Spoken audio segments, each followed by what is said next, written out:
بعض جگہوں پہ بعض لوگ بڑے تیز ہوتے ہیں، یعنی ان سے آپ کی ملاقات ہوتی ہے تو بندے کو محسوس ہوتا ہے کہ یار اسے تو پہلے ہی ساری باتوں کا پتہ ہے، اور کئی دفعہ ان سے ملنے کے بعد احساس ہوتا ہے کہ یار اس سے تو تھوڑا سیکھ ہی لیتے تو بہتر تھا، یہ تو بات بڑی آگے نکل گئی۔ سارا پتہ ہوتا ہے، باشعور ہوتے ہیں، لیکن ڈر آتا ہے اللہ سے۔ اتنا باشعور آدمی، سمجھدار، پنچایت، پریا، لوگ، دین، دنیا سارا پتہ ہے، نماز کا ٹائم آ گیا تو وہ چھپتا پھرتا ہے، اس کی طبیعت پر بوجھ بن رہا ہے معاذ اللہ اللہ کے حضور حاضر ہونا، اسے خیر کا کام کرنا پڑ رہا ہے تو وہ ادھر ادھر نکلتا جا رہا ہے۔ تو سوال یہ ہے کہ پھر یہ شعور کا کیا مطلب رکھا ہوا ہے ہم نے؟ پھر اللہ سے دعا کرنے کی ضرورت نہیں۔ وہ حضرت عارف رومی رحمۃ اللہ تعالی علیہ فرمایا کرتے تھے بعض لوگوں کو رب سارا کچھ دیتا ہے، سجدے کی توفیق نہیں دیتا۔ اس کا مطلب یہ ہے کہ وہ کہتا ہے یہ سارا کچھ لے اور نکل جا، میرے گھر نہ آنا، رکھ سارا کچھ پاس۔ رب سے عافیت مانگی جائے، اس سے اس کا فضل مانگا جائے، اس سے اس کا کرم مانگا جائے۔ اللہ کے پیارے رسول صلی اللہ تعالی علیہ وآلہ وسلم اس عافیت مانگنے پر زور دیتے، توجہ دیتے۔ میں آپ کو صحیح بتاتا ہوں، رب نے اگر کسی بندے کو عافیت میں رکھا ہو نا تو حالات کیسے بھی برے چل رہے ہوں اس کا بگاڑ کچھ نہیں سکتے۔ اور اللہ تعالیٰ معاف کرے 100 دفعہ خاکم بدہن، اگر کسی وقت اس کے کرم کی نگاہ پھر جائے تو پھر سارے اسباب سمیت بھی انسان اپنے پیروں پہ کھڑا نہیں رہ سکتا۔ اس سے جب تک طلب کرم نہیں ہوتا، طلب عافیت نہیں ہوتی، اس کی بارگاہ سے جب تک بندہ مومن پورا رجوع نہیں کرتا، یہ عافیت اتنی اعلیٰ چیز ہے کہ نبی پاک علیہ السلام نے فرمایا اذان اور اقامت کے درمیان جو وقت ہوتا ہے اس میں دعائیں رد نہیں ہوتی۔ دعا مانگا کرو گے تمہاری اللہ اپنے فضل سے قبول کر لے گا۔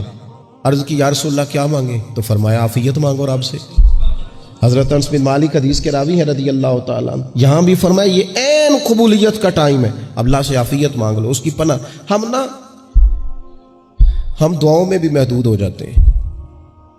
رب دا طالب کوئی نہ ملیا، جو ملیا طالب زردہ ہو۔ جب عافیت، ایک بزرگ تھے ہر وقت اللہ سے عافیت مانگتے تھے، ہر وقت اللہ سے عافیت مانگتے تھے، ہر وقت عافیت مانگتے تھے۔ لوگوں نے پوچھا، لوگ ان کو صالح جانتے تھے، نیک سمجھتے تھے، کہ حضور آپ اور کوئی دعا مانگتے نہیں، عافیت ہی مانگتے ہیں۔ فرمانے لگے میں مانگا کرتا تھا شروع میں، بعد میں خیال آیا ہے اور بھی دعائیں مانگا کرتا تھا، یہ احساس بعد میں نصیب ہوا۔ فرماتے میں مزدوری کرتا تھا، مال برداری کرتا تھا، ایک جگہ پہ ڈیوٹی کر رہا تھا تو تھک گیا، اور وہ جو کام لینے والے لوگ تھے ان کا رویہ بھی بڑا ترش تھا، تکلیف ہوئی۔ تو میں نے اپنے مالک کی بارگاہ میں عرض کی، مالک اگر 2 روٹی بغیر مجھے مشقت کے مل جائے دن میں تو تیری بارگاہ تو بڑی کریم ہے۔ کہتے میں نے یہ دعا مانگ لی، ذرا میں تھوڑا آگے بڑھا تو 2 بندے آپس میں لڑ رہے تھے، میں ان کی صلح کرانے کے لیے، انہیں بچانے کے لیے آگے بڑھا، تو میں جس کو چھڑا رہا تھا دوسرے نے میرے اوپر ضرب لگا دی، میرا بھی سر پھٹ گیا۔ تھوڑی دیر کے بعد وہاں پولیس آ گئی، وہ تینوں کو لڑنے والا سمجھ کے اٹھا کے لے گئے، مجھے جیل ہو گئی۔ 2 روٹیاں بغیر مشقت کے روز ملنی شروع ہو گئی۔ دعا مانگی تھی نا کہ یا اللہ 2 روٹیاں مل جائے نا بغیر مشقت کے، کہتے وہ 2 روٹیاں روز ملتی، کوئی کام نہیں کرنا پڑتا تھا، پر جیل ہو گئی۔ فرماتے میں بڑا پریشان تھا، روز روٹیاں پابندی سے آتی اور بہترین آتی، کھانا ملتا۔ پھر کچھ عرصے کے بعد میں نے سوچا کہ یار یہ دعا تو قبول ہو گئی نا تیری، اب تو اگر اس پر کوئی الگ بات کرے گا تو وہ تو غلط کرے گا۔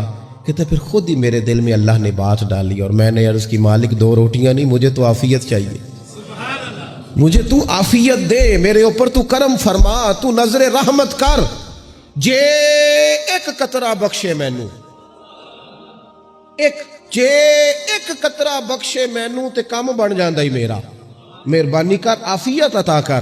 فرماتے پھر خدا نے کرم کیا، کہاں سے اسباب بنے میرے جیل سے چھوٹنے کے، کون کون میرے ضمانتی بنے اللہ ہی جانتا ہے۔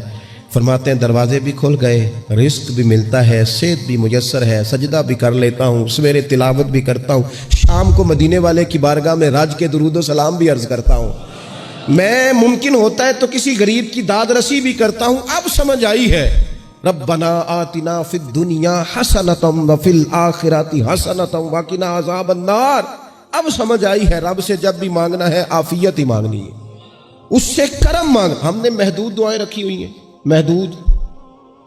وہ جی فلانا کام میرا ہو جائے تو بھئی وہ ایک ہو گیا, اس کے بعد پھر نئی ٹینشن بن جائے گی. نہیں, میں جی بچوں کی شادی کر لوں جی پھر میں فارغ ہوں. آپ شادی کر کے دیکھیں, لاگ پتہ جائے گا کیسے فارغ ہوتے ہیں. آپ یہاں رکتے کیوں ہیں؟ آپ خدا سے عافیت کیوں نہیں طلب کرتے؟ اس کی بارگاہ سے وہ کیوں نہیں مانگتے کہ جو ایک قطرہ ملے تو دنیا اور آخرت کے سارے کام ہو جائے؟ اس سے اس کی رحمت کا سوال کرے, اس سے اس کے کرم کا سوال کرے. اللہ کی بارگاہ میں بھی حاضر ہونا اور جچی تلی اور جناب ناپ تول کر اور محدود چیزوں کا سوال کرنا, مالک سے مانگے. اور وہ جب دیتا ہے تو دیتا بھی بے حساب ہی ہے.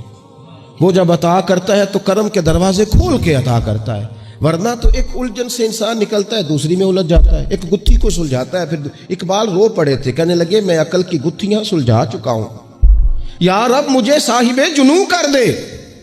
اللہ یہ بڑا میں نے ہیر پھیر دیکھ لیا, مجھے دیوانہ بنا. اب مجھے جنون ہو, اب میں کسی کے لیے رویا کروں, اب میں کسی کی یاد میں تڑپا کروں, اب میں رات کسی کے لیے میری آنکھیں بیدار رہیں. یہ بڑی ہو گئی دنیا داری. عقل کی گتھی حالانکہ نہیں سلجھتی, اور اقبال کہتے ہیں عقل کی گتھیاں سلجھا چکا ہوں, یا رب مجھے صاحب جنوں کر دے. اور پھر کہنے لگے بجھی عشق کی آگ اندھیر ہے. اب یہ مسلمان نہیں, یہ خاک کا ڈھیر ہے, تو مٹی بن کے رہ گیا. کیا کہاں اپنی ساری توجہات کا قبلہ کس چیز کو میرے عزیزو؟ اللہ سے عافیت. نبی پاک علیہ الصلوۃ والسلام نے ایک شخص سے پوچھا کیا دعا مانگ رہے ہو؟ تو اس نے کہا یا رسول اللہ میں اللہ کی بارگاہ میں صبر کا سوال کر رہا ہوں. تو حضور فرمانے لگے صبر تو مصیبت پر ہوتا ہے. یا رسول اللہ پھر کیا مانگوں؟ آپ ان جملوں اور لفظوں کی گہرائی کو سمجھیں. صبر کے لیے تو پہلے مصیبت آئے گی, پھر صبر آئے گا. تو یا رسول اللہ کیا مانگوں؟ فرمایا تو رب سے عافیت مانگ. مانا کیا ہے؟ مصیبت آئے کیوں؟ اللہ تجھے اپنی حفاظت کے حصار میں لے لے. وہ وقت ہی کیوں آئے کہ جب تیری طبیعت الجھ جائے, جب تو پریشان ہو جائے, جب تو تو اللہ سے عافیت مانگنا. جب تو عافیت مانگے گا تو اگر کبھی مشکل آئے گی بھی نا, تو خدا پھر اپنے فضل سے مشکل سے نکلنے میں رستہ بھی بڑی جلدی عطا فرمائے گا اور تیرے اوپر فضل فرمائے گا. اگر عافیت, ہارون رشید نا اپنے محل کی چھت پہ ٹہل رہا تھا, سب سے اوپر والے چوارے پر, نیچے سے حضرت بہلول دانا گزر رہے تھے, اوپر اس کے ساتھ سپاہی بھی تھے, گن مین بھی تھے. اس نے کہا یہ بابا تو ذرا اوپر اٹھاؤ. انہوں نے ایک ڈولی, ایک ٹوکری سمجھ لیں, اس کو رسیاں باندھ کے نیچے پھینکا. نیچے جو سپاہی تھے ان کو کہا کہ یہ بابا جی کو پکڑ کے اس میں بٹھاؤ. انہوں نے جبرن تھاما بابا جی کو, اس میں ڈالا, اوپر والوں نے کھینچ لیا. 2-3 منٹ لگے. ہارون رشید کے سامنے حضرت بہلول دانا پہنچ گئے تو تھوڑے ناراض بھی ہوئے کہ یہ کوئی طریقہ تو نہیں نا بلانے کا. ملاقات ہوئی تو کہا کیوں بلایا؟ کہنے لگا ایک مسئلہ پوچھنا تھا. فرمانے لگے بادشاہ ہے نا, تیرے مسئلے پوچھنے کا بھی اپنا ہی انداز ہے, پوچھ مسئلہ. کہنے لگا بابا پوچھنا تھا کہ آپ اللہ تک کیسے پہنچے؟ حضرت بہلول دانا چپ کر گئے. 2-4 منٹ کے بعد کہنے لگے جس طرح ابھی زمین سے تیرے تک نہیں پہنچا, بالکل اسی طرح ہی پہنچ گیا ہوں رب کریم کی بارگاہ تک, اور وہ بھی جو اس نے کرم فرمایا ہے, ورنہ میں تو نہیں سمجھتا کہ میں پہنچ گیا, وہ بھی اگر تیری خوش گمانی ہے.